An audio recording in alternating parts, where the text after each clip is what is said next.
Welcome back, continuing the news. A desperate appeal for help from a St. Catherine family this evening who say their 5-year-old child is facing life or death. Amor Harriet has their story. Khelani Barnes in happier times. Vibrant and full of personality. Used to swim, participate in sports day, everything you could think of, that was Khelani. But now, the 5-year-old is unable to do any of those activities. Over a year ago, Khelani lost her ability to walk, talk, see, and eat. She's now being fed through a tube. Her mother, Dijane, dismally recalled the day everything started.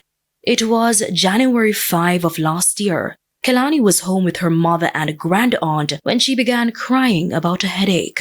By the time my aunt took her to the doctor's office, she couldn't walk completely, and her eyes, one was looking up and one was looking in the next direction, and so on and so forth. And the doctor looked at her and said that it was a neurological problem. They rushed her to the Spanish Town Hospital. While we were there waiting, she started to have seizures.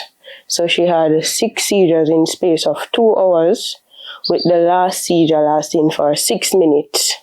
The doctors did a CT scan and discovered a 4x8 tumor on her right frontal lobe.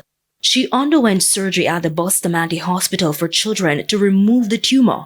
But instead of improving, her health took a turn for the worse. The section where they had removed the tumor, fluid and blood was building up there, so they had to give her these tubes known as EVD. Then came the horrific news following a recent MRI scan. The tumor is back.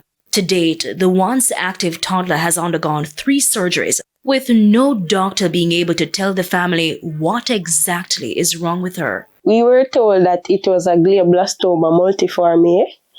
Then we were told that it's an ependymoma. So right now, I don't know which one to say it is.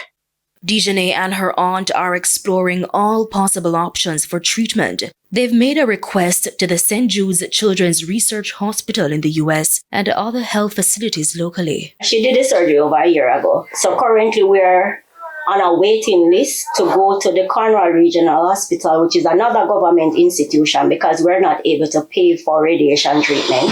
So we're on that waiting list to go to Cornwall Regional Hospital for her to have the radiation therapy done. But with the fact that we have learned now that the tumor is actually back, I think it's a matter of urgency for her to at least get the radiation treatment. Treatment that will cost millions. Millions that the family says they don't have. They're not only suffering financially, but also mentally. But that's even where we start.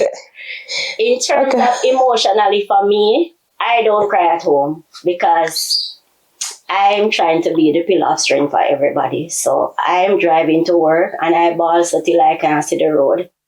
Anyone who would like to assist Khelani can contact her mother Dijane and grand-aunt Anne-Marie at 876-538-7896 or 876-318-9291. Amor Harriet, TVJ News.